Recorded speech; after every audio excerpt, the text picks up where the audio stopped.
There's a giant plastic tub sitting in a lot of kitchens right now, half empty, tasting faintly of chalk and artificial vanilla, promising to fix everything. And most of the people who bought it quietly stopped using it 3 weeks in. Here's what nobody tells you. You do not need that tub to build a smoothie that actually holds you until lunch. Real food already carries the protein. Greek yogurt, cottage cheese, oats, a spoon of peanut butter, some seeds you probably already own. By the time we're done here, you'll have 7 of these, one for every single day of the week, and not one of them asks you to scoop powder that clumps at the bottom of the glass. Let's talk about why this matters, because it's not just about avoiding a weird aftertaste. When your morning drink is basically fruit and juice and ice, it hits fast and leaves faster. You feel great for about 40 minutes. Then you're standing at the fridge again, wondering why you're already hungry when you swear you just ate. That's the crash a lot of us blame on ourselves. It isn't willpower. It's the drink. Protein, fat, and fiber slow the whole thing down. They give your body something to actually chew on, metaphorically, so the energy trickles in instead of spiking and dropping. Whole foods bring that naturally, plus the stuff powder strips out. Before we get to the recipes, let me hand you the one idea that makes all of them work. A smoothie that actually keeps you full is almost never just fruit. It's a little team of 3: protein, fat, and fiber. Protein is the anchor, the thing that tells your body this was a real meal, not a snack. Fat makes it feel rich and slows the drink down even more, so you're not hungry in an hour. Fiber does the quiet background work, keeping everything steady. Miss one of the 3 and you can feel it by mid-morning. Get all 3 in the glass and something changes. You forget about food for a while, which, honestly, is the whole point. Every single one of these 7 has that trio hiding inside it, even the ones that taste like dessert. While we're being honest, let me name the mistakes that turn a good smoothie into a sugar bomb. The first one is drowning it in juice. Orange juice, apple juice, a big glug of it for flavor. And now you've basically made a milkshake of sugar with no breaks. Use milk, water, or unsweetened soy milk as your base, and keep juice to a splash. The second mistake is going all fruit. Banana, berries, mango, more banana, and nothing to hold it together. It tastes amazing and leaves you empty. The third is skipping the protein entirely because you're in a hurry. That's the one that guarantees the 10 o'clock crash. And the last one is texture. If your smoothie comes out thin and watery, you drink it fast and forget it. Thick is the goal. Frozen fruit instead of ice, a little yogurt, oats, or chia, and suddenly it's something you eat with a spoon and actually feel. Keep those 4 in mind, and every recipe below gets better. So here we go. Monday through Sunday. Monday is the one-eyed hand to a total skeptic. Call it the peanut butter banana wake-up. 1 ripe banana, a big spoon of natural peanut butter, half a cup of plain Greek yogurt, a splash of milk, and a handful of ice. That's it. Blend it till it's thick enough to eat with a spoon. The peanut butter and the yogurt are doing quiet heavy lifting here. Fat and protein together tend to keep the tank fuller for longer than sugar ever could. It tastes like a milkshake you'd feel guilty about, except you won't. If you want it thicker, freeze the banana the night before and skip the ice. This is the gateway smoothie. If someone in your house thinks blended breakfasts are rabbit food, this is the one that converts them. Tuesday, we get a little fancy with the vanilla cottage cheese cream. Stay with me on the cottage cheese, because blended, it disappears completely. You get 0 lumps and this incredibly smooth, almost cheesecake texture. Half a cup of cottage cheese, half a frozen banana, a handful of frozen strawberries, a splash of milk, and a tiny bit of vanilla. Blend it long, longer than you think, until it's silk. That patience is the whole trick with cottage cheese, so don't rush it. Cottage cheese is one of the most protein-dense whole foods you can throw in a blender, and it brings this richness that makes the whole drink feel like dessert. People who try this one usually text me the next day asking if I'm sure there's no protein powder in it. There isn't. It's just cottage cheese doing something magic. Wednesday is the green one, but not the sad green one you're picturing. Here's the almond butter matcha green. A big handful of spinach, half a frozen banana, a spoon of almond butter, half a cup of Greek yogurt or a cup of soy milk if you're keeping it plant-based, and a small teaspoon of matcha if you want a gentle lift. The spinach vanishes into the flavor. I promise, you taste the nutty almond and the banana way more than any leaf.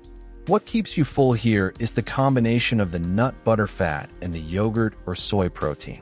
Serve it cold and drink it slow. The green color is a bonus that makes you feel weirdly accomplished at 7 in the morning. Midweek is exactly when your good intentions start to wobble, so this one's built to feel like a small win. Thursday, we bring in oats, and this is where the staying power really kicks up. The oatmeal cookie smoothie. A third of a cup of rolled oats, 1 banana, a spoon of peanut butter, half a cup of milk, half a cup of Greek yogurt, a shake of cinnamon. Blend the oats first if your machine's on the weaker side, so they break down nice and fine.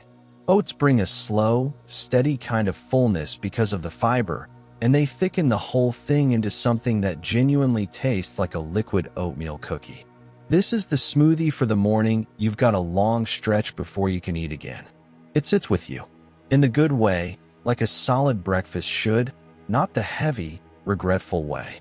If it thickens too much while it sits, just loosen it with a splash more milk. Friday, let's make it feel like a treat, because you earned the week. The chocolate chia reward. Half a cup of Greek yogurt, 1 frozen banana, a tablespoon of unsweetened cocoa powder, a tablespoon of chia seeds, a splash of milk, and if you want, a couple of pitted dates for sweetness. Here's a little trick. Let the chia sit in the milk for 5 minutes before you blend if you have the time. They swell up and make everything thicker and more pudding-like. Chia brings fiber and a bit of plant protein, and it gels, which is part of why chia keeps so many people satisfied for hours. This tastes like chocolate pudding you're allowed to have for breakfast. Friday deserves that. Pour it into a real glass and eat it with a spoon. It feels like more that way. Saturday is the weekend indulgence, the berry silken tofu dream. And if you've never blended silken tofu, you're about to be surprised. Half a block of silken tofu, a cup of mixed frozen berries, a splash of soy or regular milk, and a small drizzle of honey or maple. Silken tofu is soft, custardy, completely neutral in flavor, and it whips up into the creamiest berry smoothie you've ever had without a drop of dairy. It's quietly loaded with plant protein, which is why it holds you the way it does. This is the one to make when you've got a slow Saturday morning and you actually want to sit and enjoy your drink instead of chugging it on the way out the door. It looks gorgeous too, this deep purple pink, worth the 2 seconds it takes to notice. Sunday, we go soft and comforting to close the week. The hemp mango sunrise. A cup of frozen mango, a tablespoon of hemp seeds, half a cup of Greek yogurt or a cup of soy milk, a splash of orange juice, and a little squeeze of lime if you've got it. Hemp seeds are one of those quiet powerhouses. They blend in without any grit and bring a nutty backbone plus plant protein. The mango makes it taste like a vacation. This one's bright and a little tropical, the kind of thing that makes a gray Sunday feel less gray. It's the gentle landing at the end of your week before Monday starts the whole thing over.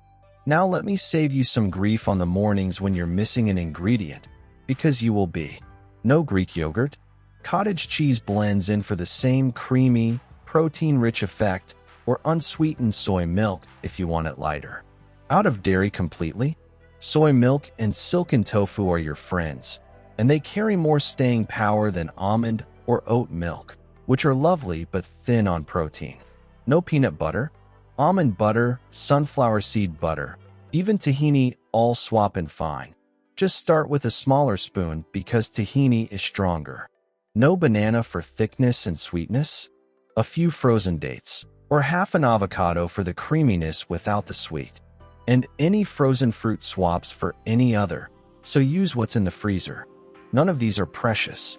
They're templates. A quick word on prep, because that's what makes this actually happen on a Tuesday. Freeze your bananas when they get too ripe. Peel them first, break them into chunks, toss them in a bag, and you've got instant thickness for weeks. Portion your oats, seeds, and fruit into little bags or jars on a Sunday, one per morning. So all you do is dump and blend. And a small thing that matters more than you'd think, mind your blend order. Liquid and soft stuff on the bottom near the blades, frozen and hard stuff on top. It blends smoother and your machine will thank you. Leftovers keep in the fridge for a day if you give them a quick shake, though honestly, they're best fresh. So that's your 7. Peanut butter banana, cottage cheese cream, almond buttergreen, oatmeal cookie, chocolate chia, berry tofu, hemp mango. Notice the pattern running underneath all of them. There's always something with protein, Greek yogurt, cottage cheese, tofu, soy milk. There's often a fat, the nut butters, the seeds. And there's usually fiber from oats, chia, hemp, the fruit itself. That trio is the whole secret. It's not a powder. It's the way whole foods work together to slow everything down and keep you steady, so you're not raiding the snack drawer an hour later feeling like you failed. You didn't fail. You were just drinking sugar water and calling it breakfast, and now you're not. A quick honest word before I let you go. The hardest part of this isn't the blending. It's the mornings when you're rushed and your brain says just grab something, and you end up with a granola bar that leaves you hungry by 10. That's the exact gap where good intentions go to die. If having it all mapped out for you ahead of time would help, there's a free smoothie plan link down in the description that lays out simple, filling combinations like these so you're not standing in front of the fridge deciding. No pressure, it's just there if you want a shortcut. Grab it or don't. The recipes I gave you today work on their own. Here's the thing I really want you to walk away with. You were never too undisciplined for this. You were handed a chalky tub and a lot of complicated rules and told the problem was you. It wasn't. Give your body real food that actually sticks, and a lot of that struggle just quiets down on its own. Pick tomorrow's smoothie tonight. Set the banana on the counter. Start with Monday's, the peanut butter one, because it's nearly impossible to mess up. 7 mornings, 7 drinks, no powder in sight. You've got everything you need already sitting in your kitchen. Go make the first one.